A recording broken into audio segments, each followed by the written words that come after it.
Go. Imagine being a woman in the 1960s who's unprepared to be a mother or have a child. Abortions are illegal at this time, but you desperately need one. If you do seek out an abortion, you're considered a criminal and you can risk death. However, sometimes you have little choice, and abortion is the only solution.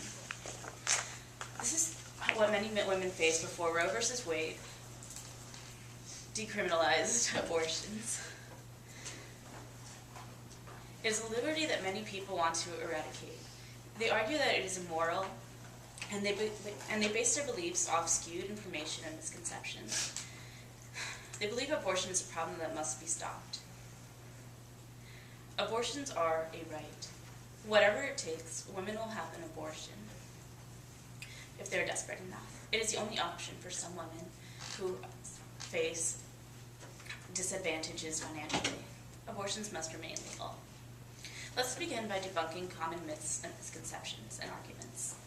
It is a myth that women use abortions as a form of birth control. In fact, if a woman goes to a clinic, such as Planned Parenthood, they strongly stress that abortions are not the solution for an unwanted pregnancy. They inform women on other types of contraceptives and birth control. It is also a myth that women regret getting an abortion.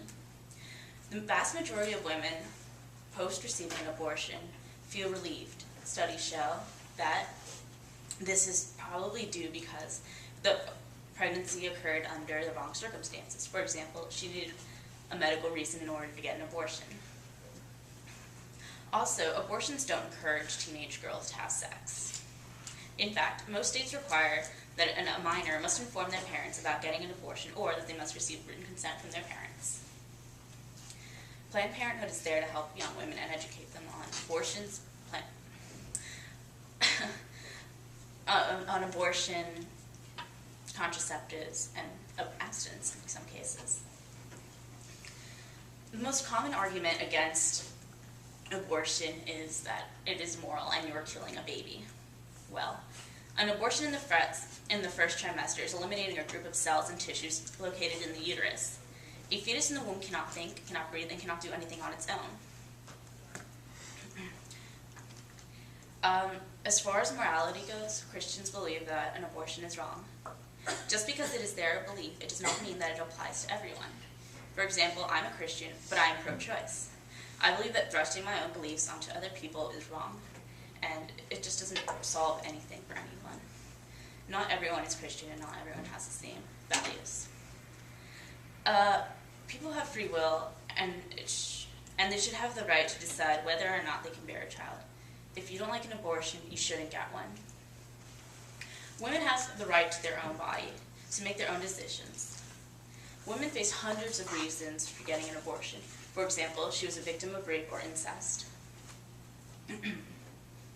If the government would control women's choices on abortion, before you know it, the government might start controlling other personal choices that women make, such as whether or not getting plastic surgery or even the weight they have to be. If we let the government control women's choices on abortion, in addition, 77% of the pro-life leaders are men. They will never face the pain of a birth, a C-section, or any of that. For example, if we compare women's rights to men's rights, let's just say that a man needs a liver transplant.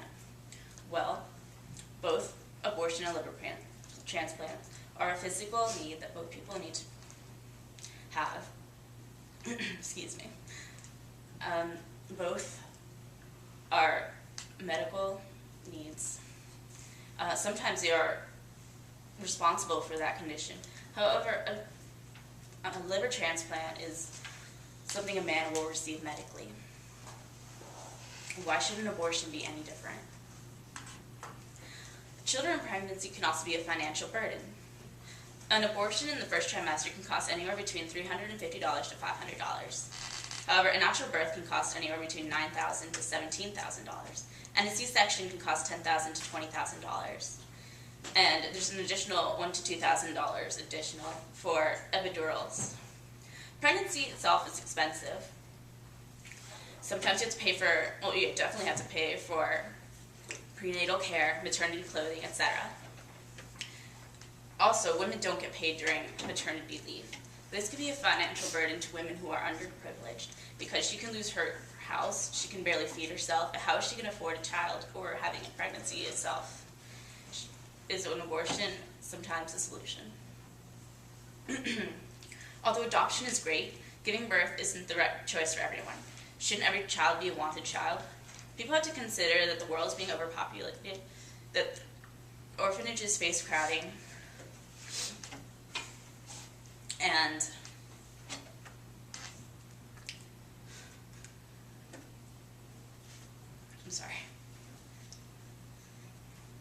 Anyway, going through with an abortion can be dangerous as well. Women face the threat of dying from a hemorrhage, infection, eclampsia, etc.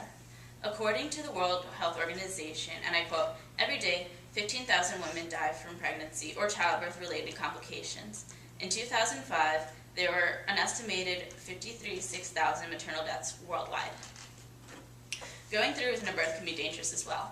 Women face the threat of dying from I'm so sorry. A woman will do whatever it takes to have an abortion, if she wants one, even if it means endangering her own life. Thousands. The exact number is shaky because it was legal, so there aren't exact estimates. Because some, according to pro-life situations, it could be millions, and pro-choice can be millions, and pro-life can be thousands. So I'm just going to keep it there. The Mortality Surveillance System (CDC) identified 26,000 deaths for 2003. Oh, I'm sorry, 26 deaths for 2003 that were thought to be potentially related to abortions.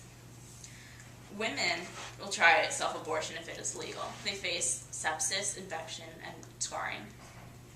Some will try it themselves by inserting things into their cervix for days. That means they can face these risks and they could die even. There are some measures if they go to an illegal clinic, such as vaginal scarring, deformation, and molestation, including a lot of pain.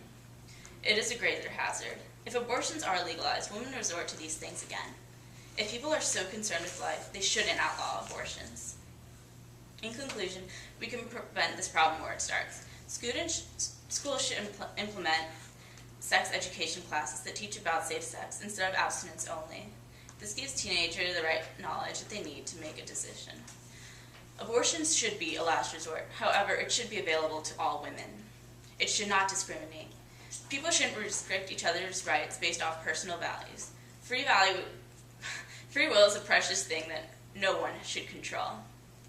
If abortions are legalized, they can potentially kill more than they intend to save.